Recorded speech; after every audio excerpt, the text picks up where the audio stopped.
Hi guys, எல்லாம் எப்படி இருக்கீங்க? எல்லாம் நல்லா இருக்கீங்களா? ஸோ இன்றைக்கி என்ன பார்க்க போகிறீங்கன்னா, என்னோடய கிச்சனை கொஞ்சம் டிஃப்ரெண்ட்டாக மாற்றலாம் அப்படின்னு சொல்லிட்டு எங்கள் ஊரில் அந்த ஒரு சைடில் கார்னரில் ரொம்ப வேறு மாரி ஸ்டாண்டு வச்சுட்டு இருந்தேன் இல்லையா. ஸோ அதை நான் எடுத்துகிட்டு வேறு கொஞ்சம் டிஃப்ரெண்ட்டாக பண்ணலாம் அப்படின்னு சொல்லிட்டு ஒரு ஸ்டாண்டு பண்ணியிருக்கோம். ஆல்ரெடி ஷார்ட்ஸில் பார்த்துருப்பீங்க, நான் போட்டிருப்பேன், அப்லோட் பண்ணியிருப்பேன். ஸோ இது லாங் வீடியோ கொஞ்சம் டிலேயாக தான் ஆயிடுச்சு. எனக்கு உடம்பு சரியில்லாதனால நான் போடுறதுக்கு கொஞ்சம் லேட் ஆகிடுது. லாங் வீடியோ வேணும்னா சொல்லி கமெண்ட் பண்ணுங்கள், லாங் வீடியோ வேணும்னா லாங் வீடியோன்னு. ஸோ நான் அப்லோட் பண்ணுறேன் லாங் வீடியோவை. இல்லைன்னா ஷார்ட்ஸ் தான் நான் நிறையா போடுவேன். ஸோ இப்போ இந்த இடத்துல கொஞ்சம் டஸ்ட் இருந்தது. ஸோ அதெல்லாம் க்ளீன் பண்ணிவிட்டு அதெல்லாம் எடுத்துகிட்டு நான் அங்கே ஸ்டாண்ட் வைக்க ஒன்றும் இல்லை. ஸ்டாண்ட் இந்தமாரி ஓவன் வைக்கிறதுக்காகவே ஒரு இது பண்ணல. சிம்பிளாக சின்னதாக பண்ணலான்னு நினைக்கும் போது சரி நான் பெருசாகவே பண்ணிடலாம் அப்படின்னு சொல்லிட்டு நான் ஃபஸ்ட்டு இது ஆன்லைனில் வாங்கலாம் அப்படின்னு சொல்லி நான் பிளான் பண்ணியிருந்தேன். சரி இந்தமாரி ஆன்லைனில் பார்க்கும்போது அமேசானில் பார்த்துருந்தேன். இது இந்தமாரி மாமாவே பண்ணுவார், ரெடி பண்ணுவார் அப்படி சொல்லி கொஞ்சம் கேட்டு பார்த்தேன், இந்தமாரி ரெடி பண்ணி தரியா அப்படி சொல்லி. ஸோ மாமாட்ட கேட்கும்போது நானே ரெடி பண்ணி தரேன் அப்படி சொல்லிட்டு அப்புறம் மாமாவே ரெடி பண்ண ஆரம்பிச்சிட்டாரு. ஸோ அதை ரெடி பண்ணி வச்சு ஒரு 2 days ஆயிடுச்சு. அதுக்கப்புறமா தான் நான் எடுத்து இந்த இடத்த கொஞ்சம் க்ளீன் பண்ணி ஸோ இங்கே அரேஞ்ச் பண்ணால் அது பார்க்க கொஞ்சம் லுக்காக இருக்கும். அண்டு எனக்கு கொஞ்சம் ஸ்பேஸ் கிடைக்கும் அந்த இடத்துல அப்படின்னு சொல்லிட்டு நான் இந்த இடத்த கொஞ்சம் க்ளீன் பண்ண ஆரம்பிச்சிட்டேன். இந்த கிச்சன் ஓப்பன் கிச்சன் இருந்ததுனால நான் எனக்கு பிடிச்ச மாதிரி கொஞ்சம் கொஞ்சமாக மாற்றிக்குவேன். ஸோ நம்ம மாடுலர் கிச்சன்லாம் பண்ணுறதுக்கு இப்போ டைம் இல்லை. இப்போ எங்களுக்கு அந்த ஒரு இது இல்லை, கொஞ்சம் அப்படி இருக்குது. ஸோ நாங்கள் மாடுலர் கிச்சன் பண்ணும்போது பண்ணலாம். ஸோ நம்மளுக்கு பிடிச்ச மாரி சாதா கிச்சனை நம்ம மாடலர் கிச்சனாக நாமளே மாற்றிக்கலாம். ஸோ அந்தமாரி பண்ணது தான் இந்த ஸ்டாண்டுங்க. இங்கே கண்ணாடி ஸ்டாண்ட் மேலே வச்சுருக்குறோம். ஸோ இதெல்லாம் அப்புறம் நான் சைடில் வச்சுருக்க ஸ்டாண்டெல்லாம் கூட நாங்களே அதுமாரி ரெடி பண்ணி வாங்கி இது பண்ணி ரெடி பண்ணி வச்சுருக்கோம். ஃபஸ்ட்டு இருந்த கிச்சன் எங்களது நாங்கள் ஃபஸ்ட்டு இருந்த இடத்துல வேறு மாரி இருந்தது. ஸோ அந்தமாரி இருந்து தான் நான் இந்தமாரி கிச்சனுக்கு இந்தமாரிக்கா வந்திருக்கேன். எனக்கு எப்போவுமே நீட்டாக இருக்கணும், ரொம்ப அழகாக இருக்கணும். ஸோ அதனால தான் இந்தமாரி கலர் பார்த்திங்கன்னா, இந்த கலர் அடிச்சதுலேருந்து கொஞ்சம் கிச்சனில் நல்லா பிரைட் இருக்குது. ஏன்னா எனக்கு ஜன்னல் பெருசாக போடாதனால என் கிச்சனில் கொஞ்சம் பிரைட்னஸ் கம்மி தான். ஸோ அதனால் இந்த கலர் அடித்ததுலேருந்து எங்களுக்கு கொஞ்சம் கிச்சனில் நல்லாவே வெளிச்சமாக இருக்குது. அண்ட் வீடியோ எடுக்கிறதுக்கும் எனக்கு கொஞ்சம் நல்லாயிருக்கு, கலர்ஃபுல்லாகவும் இருக்குது. ஸோ அதனால் இந்த கலர் நான் சூஸ் பண்ணேன். இனிமேல் லைட் கலர் தான் வீட்டு கலர் சூஸ் பண்ணால் சூப்பராக வெளிச்சமாக இருக்கும். ஸோ அதனால் இந்த கிச்சனுக்கு இந்த லைட் கலர் தான் நான் யூஸ் பண்ணேன். ஸோ அதுக்கப்புறம் எடுத்து இந்த ஸ்டாண்ட் ரெடி பண்ணி அந்த இடத்துல ஃபிட்டாக கரெக்டாக உக்காந்துச்சு. இன்னும் கொஞ்சம் ஹைட்டாக நான் பண்ணியிருந்தேன்னா நான் கீழே வச்சுருப்பேன். ஸோ எனக்கு மேலே வச்சா அப்படியே நான் அப்படியே எடுத்து ஏதாச்சும் பண்ணுற மாரி இருக்கும் அப்படி சொல்லிட்டு ஸோ இது எனக்கு கொஞ்சம் கம்ஃபர்டபுளாக உக்காந்துச்சு. ஸோ அது எனக்கு செட் பண்ண முடியாதனால மாமாவை கூப்பிட்டேன். ஸோ அவர் கொஞ்சம் ரெடி பண்ணி தரேன் அப்படின்னாரு.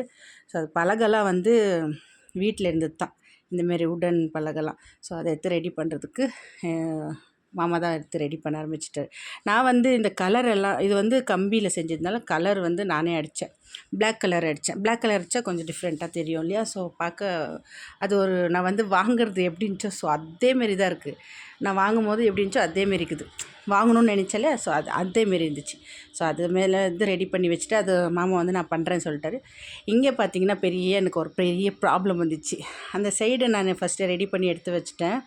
அங்கே அரிசி மூட்டைலாம் ரேஷனில் போடுற அரிசி மூட்டைலாம் வாங்கி அந்த சைடில் வச்சதுனால நான் அது எடுத்து நான் டப்பாவில் கொட்டுறதுக்கு டைம் இல்லாமல் அப்படியே வச்சுட்டேன். அங்கே பார்த்திங்கன்னா ஃபுல்லாக எறும்பு பிடிச்சிச்சு. ஸோ அந்த பார்த்து கொஞ்சம் பயந்துட்டேன். அப்புறமா மஞ்சள் தூளெல்லாம் போட்டுட்டு அதுக்கப்புறம் எறும்பெல்லாம் கொஞ்சம் போயிடுச்சு. அப்புறம் கொஞ்சம் சில எறும்பு செத்துச்சு. ஸோ அதுக்கப்புறம் எடுத்து கொஞ்சம் நேரம் 1/2 hour விட்டுட்டு அதுக்கப்புறம் க்ளீனாக எல்லாத்தையும் எடுத்து முடிச்சிட்டேன். எடுத்துகிட்டு அதுக்கப்புறம் ஒரு ட்ரம் எடுத்துகிட்டு அங்கே வச்சேன். ஒரு சின்ன ட்ரம் ட்ரம் இருக்குது. ஸோ அதை எடுத்து அங்கே வச்சு அதில் அரிசியெல்லாம் போட்டு வைக்கலாம் அப்படி சொல்லிவிட்டு நான் எடுத்து அதுவும் க்ளீனாக வாஷ் பண்ணி வெளியில் க்ளீனாக வச்சுருக்கேன். முன்னே நான் அந்த பெரிய ட்ரம் தான் வச்சு அரிசி எல்லாம் போட்டு வச்சுருந்தேன். இது ரேஷன் அரிசி. நாங்கள் சாதம் செய்கிற அரிசி வேறு. நான் இட்லி தோசை போடும்போது இதை நான் யூஸ் பண்ணிக்குவேன். நாங்கள் அதை சாப்பிட மாட்டோம், எங்களுக்கு செட் ஆகல. ஸோ அதனால் நாங்கள் அதை சாப்பிட்றதில்ல. சாதா அரிசி வேறு இது ரேஷன் அரிசி. ஸோ அதெல்லாம் க்ளீன் பண்ணிவிட்டு மேலே எடுத்து ரெடி பண்ணி வச்சுட்டேன். மாமா வந்து அரேஞ்ச் பண்ணி கொடுத்துட்டாரு. அதுக்குள்ளே பார்த்திங்கன்னா நைட் ஆயிடுச்சு. நான் 5:00 எழுந்துச்சி ரெடி பண்ண ஆரம்பித்தேன். ஃபுல்லாக வந்து எடுத்து ரெடி பண்ணுறதுக்குள்ளே ஒரு 5:30 ஸ்டார்ட் பண்ணேன். 5:30 ஸ்டார்ட் பண்ணேன். 6, 7 ஆயிடுச்சு. பார்த்திங்கன்னா டின்னர் ஏதோ இருந்துச்சுன்னு நினைக்கிறேன். ஸோ அதனால நான் கவனிக்கல. அப்படியே வச்சுட்டு அங்கே ரெடி பண்ணிவிட்டு இப்போ இங்கேருந்து ஓவனெல்லாம் எடுத்து ரெடி பண்ணோம். ஸோ இந்த இடத்த கொஞ்சம் க்ளீன் பண்ணணும் சொல்லிவிட்டு இங்கேருந்தெல்லாம் கூட எடுத்து அந்த பக்கம் வைக்கணும். ஸோ அதனால் இந்த இடத்த வந்து நான் அங்கேருந்து எடுத்தேன் இல்லைங்களா.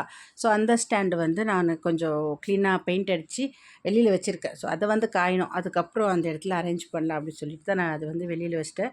ஸோ இதெல்லாம் எடுத்து க்ளீனாக வச்சு ரெடி பண்ணிவிட்டு அதுக்கப்புறம் இங்கே வந்து ஒரு சுவிட்ச் போர்டு ரெடி பண்ணோம். எனக்கு வந்து அங்கே சுவிட்ச் போர்டு இல்லை.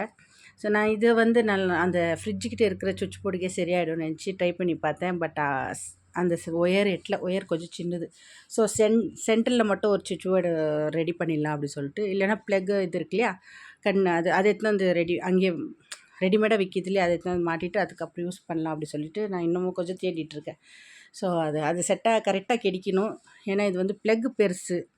நம்ம இந்த ஓவனோட ப்ளக் வந்து பெருசு. ஸோ அதனால் அங்கே கிடைச்ச பேர் தான் செட் பண்ணணும். ஸோ இதெல்லாம் வந்து கரண்ட்டுக்கான யூஸ் பண்ணுறதுனால இதெல்லாம் எடுத்துகிட்டு போய் அங்கே ரெடியாக வச்சுட்டேன். ரெடி பண்ணி வச்சுட்டு மேலே கொஞ்சம் ஸ்பேஸ் இருந்துச்சு. நான் இதுமாரி ஹாட் பேன் இதுமாரி ஏதாச்சும் எப்போயாச்சும் ஒரு மாதிரி எடுக்கிறது அங்கே வச்சு யூஸ் பண்ணிக்கலாம் அப்படி சொல்லிட்டு அதை வச்சுட்டேன்.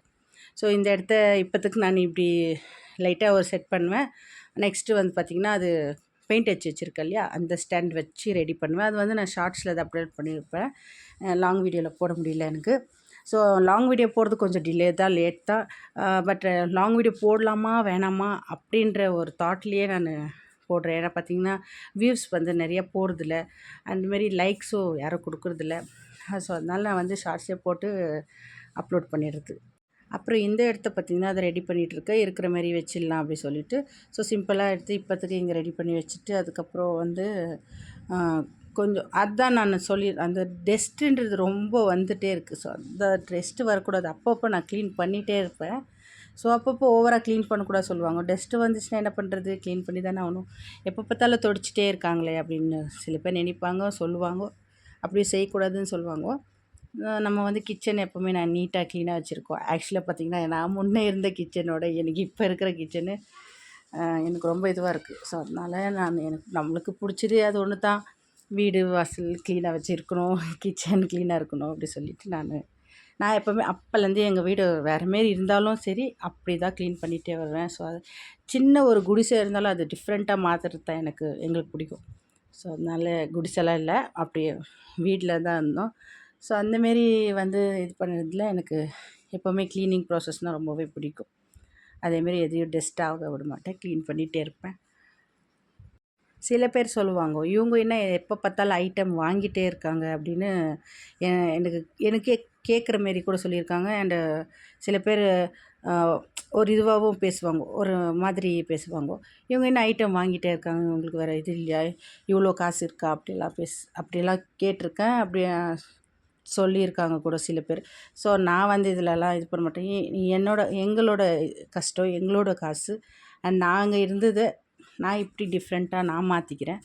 அவங்களுக்கு வேணும்னா கூட அவங்க மாற்றிக்கலாம். பட் ஏன் அப்படி பேசுகிறாங்க மட்டும் எனக்கு தெரியாது. உங்களுக்கு இப்போ இப்படி ஆயிடுச்சே, இந்த டைமில் உங்களுக்கு இப்படி காசு இருக்குமா, நீங்கள் இதுமாரி செலவு பண்ணாதீங்க அப்படி சொல்கிறேன். நான் செலவு பண்ணுவேன், பட் எவ்வளவோ எனக்கும் தெரியும். நான் எவ்வளோ பண்ணுவேனோ அவ்வளோ தான் பண்ணுவேன். ஆஃபர் எல்லாம் பார்த்து தான் நான் வாங்குவேன். இந்தமாரி போய் கொடுத்தோமா வாங்கணுமா அந்தமாரி ஒரு 1000 மேலே இருக்குமா அப்படிலாம் இல்லை. நாங்கள் வந்து பார்த்து தான் வாங்குவோம். ஸோ எங்களுக்கு என்ன பண்ணணும்னு தெரியும். ஏன்னா நாங்கள் தான் கஷ்டப்படுறோம். நானும் மாமா நாங்கள் 2 பேர் தான் செய்கிறோம். நாங்கள் 2 பேர் தான் கஷ்டப்படுறோம். எங்கள் வீட்டுக்காக நாங்கள் தான் செய்கிறோம். ஸோ இதில் யாரும் 3வது ஆளாக வந்து யாரும் கொடுக்க போகிறதோ இல்லை, அண்ட் இது பண்ணுறதோ இல்லை. ஸோ சொல்லணும்னு தோணுச்சு, சொல்லிட்டேன். ஓகே ஃப்ரெண்ட்ஸ், உங்களுக்கு இது வீடியோ பிடிச்சிருந்தா லைக் பண்ணி, ஷேர் பண்ணி, கமெண்ட் பண்ணுங்கள். பாய். Next video.